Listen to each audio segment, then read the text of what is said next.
Camera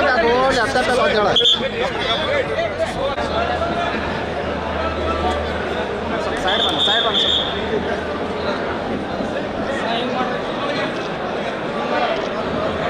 sir ಹಿಂಗೆ ಮಾಡ್ರಿ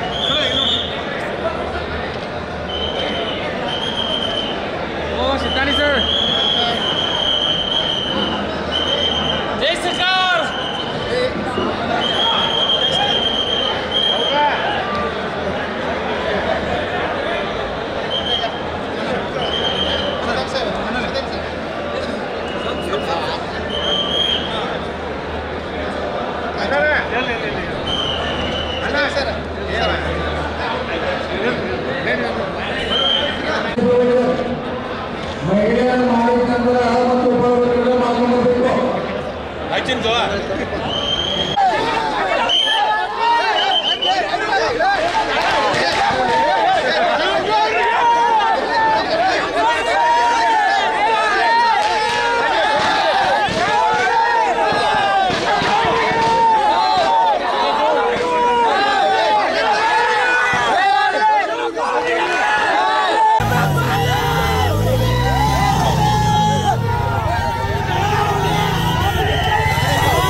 ಮೊದಲನೇದಾಗಿ ಏಷ್ಯಾ ಕಪ್ದಲ್ಲಿ ಭಾರತ ತಂಡ ಪಾಕಿಸ್ತಾನವನ್ನು ಸೋಲಿಸುವ ಮೂಲಕ ಒಂದು ಕಡೆ ಪಹಲ್ಗಾಮ್ನ ಏನು ನಮ್ಮ ಭಾರತದ ಪ್ರಜೆಗಳು ಸೈನಿಕರು ಅಣ್ಣ ತಮ್ಮಂದಿರು ಏನು ಹುತಾತ್ಮರಾಗಿದ್ದರು ಅದಕ್ಕೆ ಒಂದು ಸರಿಯಾದ ಆತ್ಮಕ್ಕೆ ಗೌರವ ಅವರಿಗೆ ಆತ್ಮಕ್ಕೆ ಶಾಂತಿ ತರುವ ರೀತಿ ಇವತ್ತು ಭಾರತ ದೇಶ ಪಾಕಿಸ್ತಾನ ಸೋಲಿಸುವ ಮೂಲಕ ಅದಕ್ಕೆ ಆತ್ಮಕ್ಕೆ ಶಾಂತಿ ಸಿಗಲಿ ಅಂತ ಒಂದು ಹೋರಾಟ ಮಾಡಿದ್ದಾರೆ. ಅದರ ಜೊತೆಗೆ ಇವತ್ತು ನಡೆದಂಥ ಮಲಪ್ರಭಾ ಸಹಕಾರಿ ಸಕ್ಕರೆ ಕಾರ್ಖಾನೆಯ ಒಂದು ಚುನಾವಣೆಯಲ್ಲಿ ಲಕ್ಷ್ಮೀ ಹೆಬ್ಬಾಳ್ಕರ್ ಅವರ ನೇತೃತ್ವದಲ್ಲಿ ಮಾಡಿದಂಥ ಒಂದು ಪ್ಯಾನಲ್ಲು ಕಿತ್ತೂರಿನ ಬಾಬಾ ಸಾಹೇಬ್ ಪಾಟೀಲ್ರು, ವಿಠ್ಠಲ್ ಹಲ್ಗೇಕರು ಮತ್ತು ನಾವು ಸೇರಿಕೊಂಡು ಒಂದು 15 ಜನರ ಪ್ಯಾನಲನ್ನು ಏನು ಮಾಡಿದ್ವಿ.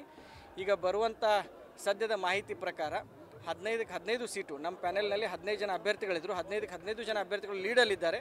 ಇನ್ನೇನು ಕೆಲವೇ ಕ್ಷಣಗಳಲ್ಲಿ ನಮ್ಮ 15 ಜನ ಅಭ್ಯರ್ಥಿಗಳಲ್ಲೂ ಜಯಗಳಿಸ್ತಾರೆ. ಇದರ ಮೂಲಕ ರೈತರು ನಮ್ಮ ಮೇಲೆ ಮತ್ತು ಹೆಬ್ಬಾಳ್ಕರ್ ಮೇಡಮ್ ಮೇಲೆ ಮತ್ತು ಎಲ್ಲರ ಮೇಲೆ ನಮ್ಗೆ ವಿಶ್ವಾಸ ತೋರಿಸಿದ್ದಾರೆ. ಅವ್ರ ವಿಶ್ವಾಸಕ್ಕೆ ಚ್ಯುತಿ ಬರೋ ರೀತಿ ಮುಂಬರುವಂಥ ದಿನದಲ್ಲಿ ನಾವು ಕೆಲಸ ಮಾಡ್ತೀವಿ ಅಂತ ಹೇಳಿಕ್ಕೆ ಬಯಸ್ತೇವೆ. ಪುನಶ್ಚೇತನ ಆಗುತ್ತೆ. ಪುನಶ್ಚೇತನ ಪ್ಯಾನಲ್ಗೆ ಗೆಲುವು ಸಿಕ್ಕೇ ಸಿಗುತ್ತೆ. ಇನ್ನು ಕೆಲವೇ ಕ್ಷಣಗಳಲ್ಲಿ ಗೆಲುವು ಘೋಷಣೆ ಆಗುತ್ತೆ. ತದನಂತರ ಎಲ್ಲ ಗುರು ಹಿರಿಯರ ಆಶೀರ್ವಾದದಿಂದ ಎಲ್ಲರ ಸಹಕಾರದಿಂದ ಈ ಫ್ಯಾಕ್ಟ್ರಿಯ ಪುನಶ್ಚೇತನ ಕೂಡ ಆಗುತ್ತೆ.